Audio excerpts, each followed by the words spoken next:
Assalomu alaykum do'stlar. Men Kinomanman va bu Beboshlar filmi. Yaqin kelajakda Yer sayyorasida bir tomchi ham suv qolmagach, insonlar suv uchun bir-birlarini o'ldirib, uning o'rniga benzin ichishga majbur bo'lishdi.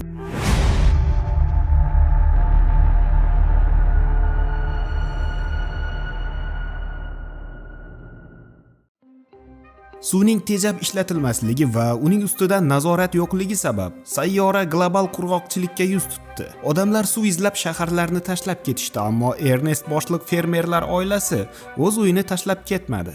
Ernest qachon bo'lsa ham suv chiqarib bu yerlarni yana jonlantira olishiga ishonardi. Kunlardan birida ikkita o'g'ri Ernestning omboriga o'g'irlikka tushadi. Ernest ularni qo'lga tushiradi va nishonga oladi. Oqibatda o'g'rilardan biri uni otmoqchi bo'ladi, biroq Ernest chaqqon chiqadi. Yana bir o'g'ri esa uni otmasligini o'tinib so'raydi va ularga shu yerda suv bor deb aytganliklarini ta'kidlaydi. To'satdan ishton qo'llab olgan o'g'ri shimini ko'tarmoqchi bo'ladi, biroq qattandir uchinchi qo'li paydo bo'lib uni otmoqchi bo'lganida Ernest yana chaqqonlik qiladi. Bundan so'ng binoni ochib nasosni ishga tushiradi. Afsuski bir tomchi ham suv chiqmagach, yo'lni davom etishlariga to'g'ri keladi.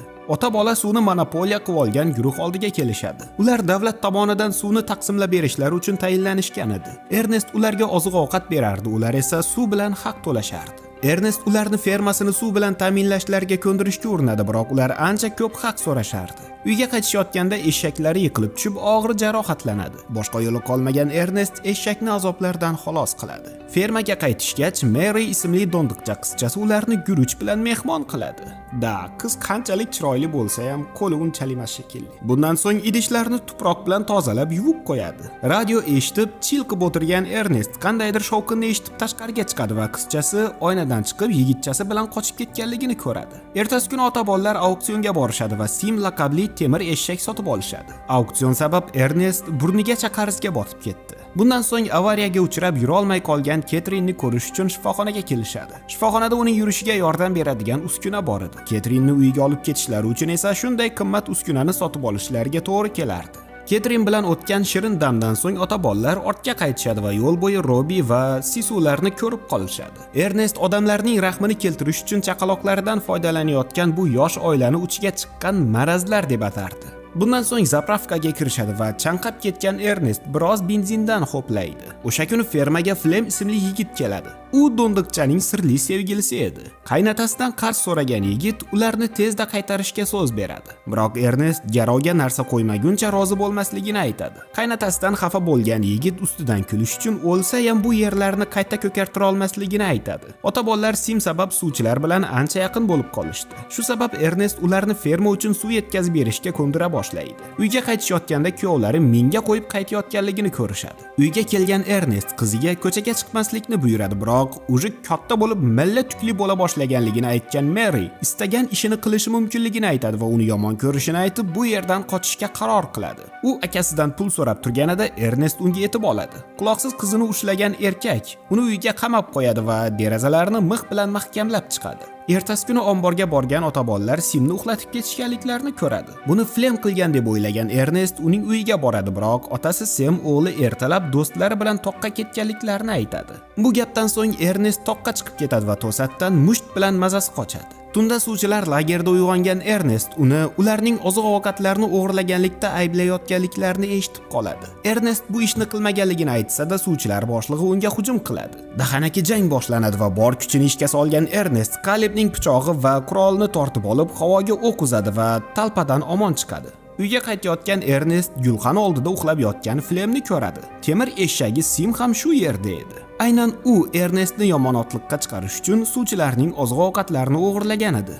Ernest basharasiga qurol o'qtalib uni uyg'otadi va Simga oyog'idan bog'lab, oziq-ovqatlar bilan yo'lga chiqishadi. Eshakni o'ldiradigan quyosh ostida suvchilar oldiga ketisharkan, Flemning tili qichib, qizi Mary bilan qilgan ishlarini aytib maqtanadi va basharasi bilan yerning kindigini o'padi. Chanqoqdan tinkalari qurgach, Flem qaynotasini tomoq qo'llab olishga ko'ndiradi. Ularda esa aroqdan boshqa ichadigan narsa yo'q edi va Ernest alqashligini qo'msab qoladi. O'zini ichayotgandek ko'rsatgan Flem esa Kaleb uni o'ldirmoqchi bo'layotganligini va shuning uchun mashinani o'g'irlaganligini aytadi. U hatto Ernestga pul taklif qiladi, ammo nimadir netoligini his qilgan erkak bundan bosh tortadi. O'rnidan turgan Ernest alkogol sabab zo'rg'a oyoqda turardi. Flem ham ayni shuni reja qilgan edi. Imkon borida qaynotasiga tosh otgan kuyov uning mazasini qochiradi. Sal o'tib o'ziga kelgan Ernest o'zini Simga bog'langan holda ko'radi. Kuyovi esa tinmasdan qaynotasini aroq bilan bo'ktirardi. Bundan so'ng Mary'ning oldiga kelib, uni o'zi bilan olib ketadi. Otasidan xavotirlangan Jiron uni izlashga otlanadi. Tun tushganda suvchilar lageriga kelgan yigitcha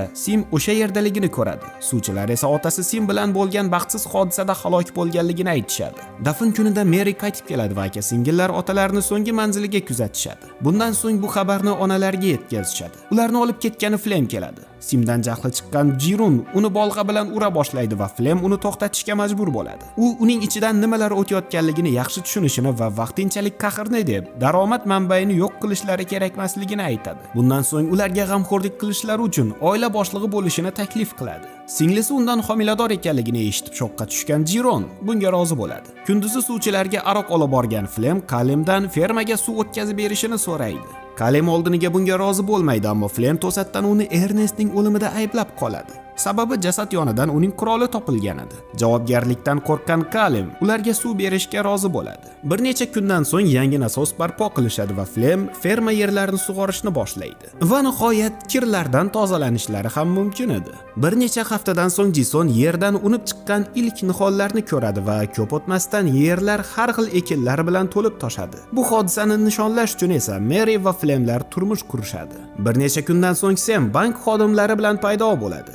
Ernestning o'limidan so'ng uning qarzlari Flemning bo'ynida qolgan edi. Sam yerlar hech qachon hech kimga kerak bo'lmaganligini, biroq endilikda uni o'zida olib qolishni istasa, Ernestning qarzlarini to'lashi lozimligini aytadi. Shu kuni tunda Simni yuk mashinasiga ortgan Flem Robinni bolasi bilan olib ketadi. U yosh oilani bolani sotmasdan shunchaki unga qancha baho berishlarini bilmoqchi ekanligini aytib aldaydi. Biroq Robi uni aldaganliklarini tushunadi va jahli chiqib bolani qaytib berishlarini talab qiladi va xaridorlar o'q uzib uni o'ldirishadi. Keyin esa Flemni nishonga olishadi, ammo u minga qo'yib qochib qoladi. Unutib qoldirilgan Sim esa qaytish rejimini ishga tushiradi va uni ishlab chiqargan zavodga yo'l oladi. Ertasi kuni bankka qarzlarini to'lagan Flem pullarni Simning sotuvidan olganligini aytadi. Bu vaqtda Sim shaharga yetib keladi va uni topib olgan Kelvin ismli muhandis uning egasi haqidagi ma'lumotlarni o'qib, fermaga qo'ng'iroq qiladi. Qo'ng'iroqqa javob bergan Jiron nimadandir shubhalanishni boshlaydi va mahalliy bozorga keladi. U yerda esa Sisu bilan gaplashib turgan Flemni ko'radi.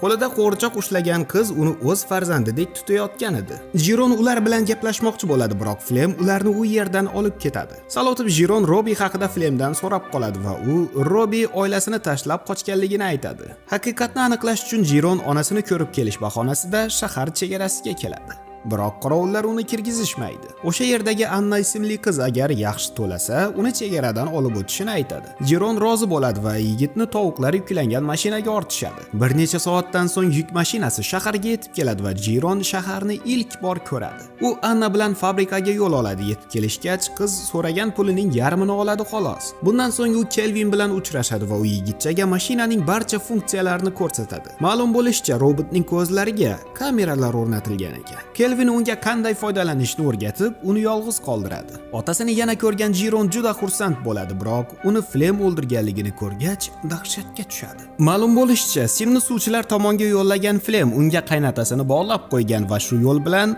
robot nazoratdan chiqib egasini o'ldirganday holat yaratgan. Buni ko'rgan Jiron esa ko'z yoshlarini ushlab tura olmaydi. Ko'p o'tmay uyga qaytgan Jiron Flemdan Simonni qanday qaytarganligi haqida so'raydi. Bu gapdan hayron qolgan Flem omborga yugurib boradi va Simon hech qanday ishkallarsiz shu yerda turganligini ko'rib qo'rqib ketadi. Flem uni o'zini aybdor his qilgan Robi qaytargan bo'lishi kerakligini aytadi. Bir necha kundan so'ng onasini ko'rgani borgan Jiron unga otasi kabi g'amxo'rlik qilishga so'z beradi. Birozdan so'ng hosilni yegani kelgan hayvonlarni ovlagani chiqishadi. Qasoy Flem bitta ham hayvonni otolmasdan qurolni Jironga beradi. Yigitcha ich-ichidan Flemni o'ldirmoqchi bo'ladi, biroq fikridan qaytib alamini hayvondan oladi. Uyga qaytganlardan so'ng Jiron qurolni kravat tagida yashirib qo'yadi. O'shin vaqtida Jiron unga Robi qo'ng'iroq qilganligini aytadi. Buni eshitib jahli chiqqan Flem esa Jironning aldayotganligini ta'kidlaydi. Mary akasiga bunday ohangda gapirmaslikni so'raydi va Jiron yolg'on gapirmayotganligini aytgach, Flem xonadan chiqib ketadi. Ertasi kuni Flem Robining nomidan yozilgan Jironning xatini oladi. Unda u bilan qoya yoqasida uchrashishni taklif qilgandi. Ketishidan oldin Flem qurolni izlab qoladi va Jiron uni ta'mirlatgani do'konga topshirganligini aytadi. Ilojsiz oshxonadagi pichoqni olgan Flem Simonni olib tepalikka yo'l oladi. Kutilmaganda yashirin chuqurga yiqilib tushib oyog'ini sindiradi. Og'riqdan azoblanayotgan Flem yordam so'raydi, ammo Sim uni tushunmasdi. Shu paytda paydo bo'lgan Jiron qo'lida tosh bilan unga qarab turardi. Buni ko'rgan Flem u haqiqatni bilishini tushunadi. Flem undan rahm qilishini so'raydi, ammo Jiron miq etmasdan uning issiqdan azoblanishini tomosha qilib turadi. Flem unga singli va uning bolasi haqida o'ylash kerakligini aytadi, biroq Jiron otasining qotilini ayab o'tirmaydi. Uyga qaytayotgan Jiron Merini Flem uni tashlab ketganligiga ishontiradi. Hosildan tushgan pullar sabab ular nihoyat haqiqiy ovqat tanovul qila olishlari mumkin edi. So'nggi sahnada Jiron Simning xotirasini o'chirib tashlaydi va oilasining dahshatli tarixini yo'q qiladi. Tamom.